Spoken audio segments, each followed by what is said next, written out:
Hi. I want to talk about a sensitive topic and maybe controversial.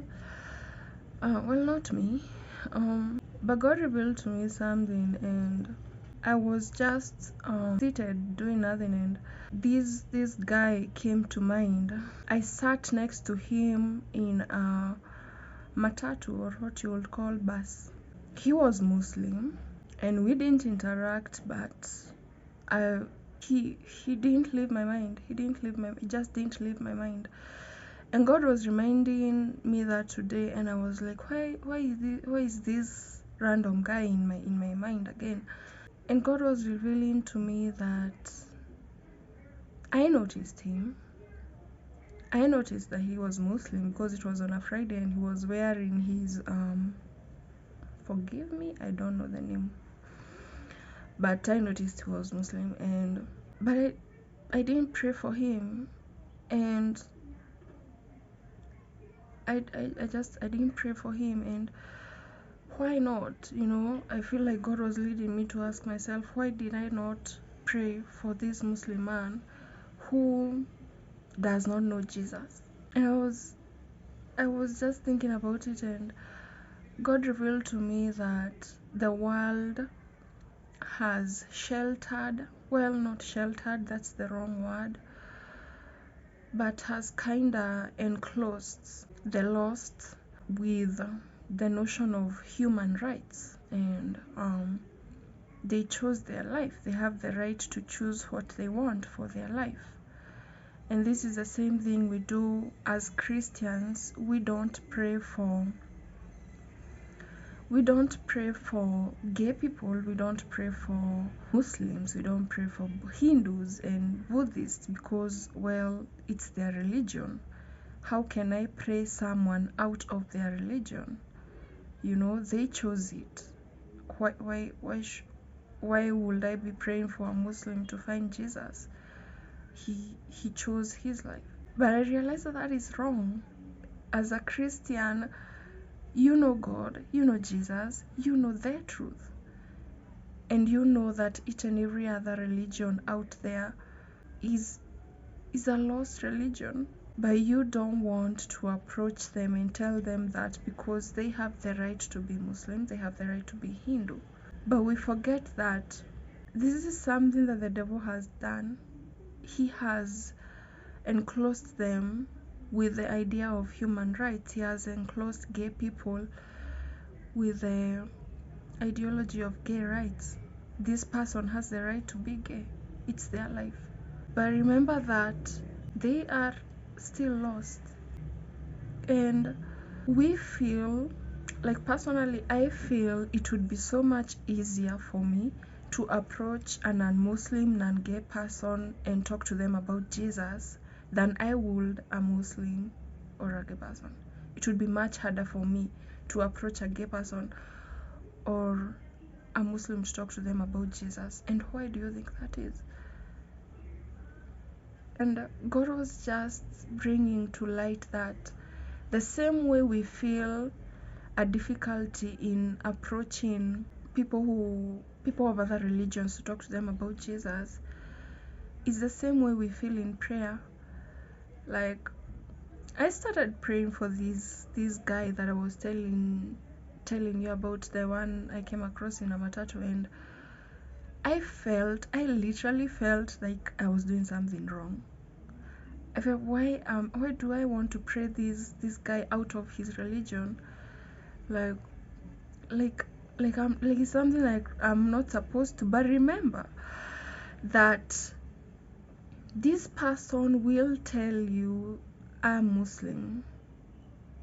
And what do you say after that? He says he's Muslim. We don't believe in Jesus. And that notion, that idea, it makes you reluctant to approach a Muslim and tell them about Jesus, or a Hindu and tell them about Jesus. But don't forget that God won't be that way with you in prayer. God is not going to be like, whoa, you're praying for a Muslim, he has a right to be Muslim, he has the right to be gay, why are you praying the gay out of him? God is not going to be like that. But we feel that way. We feel why am I praying a Hindu out of their religion? We forget that this wall that the devil has put around them to protect them from the gospel is, it seems strong, it looks strong, it feels strong, but it can actually be torn down in prayer. But we don't pray to tear down this wall, this gay rights wall, this wall that the devil puts around the lost. We don't pray to tear that wall down because we feel like we are not supposed to tear down that wall, because, well, these people have a right to be lost. I was just thinking about it, and it was a little sad that there are so many lost people in the world, that the devil has put ideas in our head that we are not supposed to pray for them because they have the right to be lost. I just kind of wanted to tell all the Christians out there that these people don't have the right to be lost. They are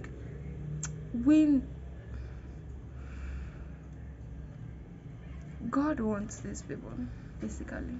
And we need to get rid of that notion that they have the right to be lost. You can just start by praying for them and just kind of like ask God to help you remove that notion from your head that you can't pray for a Muslim because they have the right to be a Muslim, or a gay person because they have the right to be a gay person, and just pray for each and every one of them. I just kind of like think this is a wake up call to all Christians. We need to pray for them. We need to pray for each and every lost person out there. And it's so much easier for me to pray for a lost friend, a lost loved one, than it is to pray for a lost Muslim, because of that very reason. The devil has made us believe that they have the right to be lost, but they don't. Just think about that. Now, this is exactly what I was talking about. The world has taught us to respect other religions, but do you think Jesus wants us to respect other religions? Do you think he wants us, as his followers, who are supposed to be spreading his gospel into other religions, do you think he wants us to be considerate and tolerant of them? To just be like, okay, cool, it's cool that you don't believe in Jesus, I do, but that's cool. No, you're not supposed to be like that. You're supposed to tell this person that Jesus is the way, the truth, and the life. But because the world has taught us to respect other people's religions, we don't do that anymore. We don't spread the gospel into other religions. What if Elijah respected the worship of Baal among the Israelites? What if he told God, the Israelites have the right to choose who they want to worship. They chose Baal, how tough, but it's their life. They have the right to choose who to worship. No, he didn't do that. He went to them, he confronted them, he told them, this is not the way to go. You are sinning against God, and you're headed down a wrong path. He did that. The apostles did that too. They approached the Pharisees and told them Jesus is the Son of God, and when they were told to stop preaching the gospel of Jesus, they didn't stop. They didn't respect them, or they were not considerate of the Pharisees' ideas that Jesus is the Son of God. Stop spreading his gospel. No, they were ruthless. They were bold. They were fearless. They didn't care who they approached and told Jesus is the Son of God. Elijah didn't care. He approached a king to tell him that this is what you're doing is wrong. But we don't do that anymore. We don't approach people of other religions and tell them, hey, Jesus is the way, the truth, and the life. Jesus is the Son of God. Jesus is the way, is your ticket to heaven. And if you don't have him, you don't have life. We don't do that anymore. We have respected other people's religions to the point that we don't spread the gospel to them. And thinking about it, it's just crazy, because The gospel is all about getting into territories that the devil has just shielded and barricaded. It's about attack. It's a war zone. But we are afraid to attack. We are not bold and fearless to attack anymore. We just, when he attacks, we attack back. But we never charge at him, because respect other people's religions.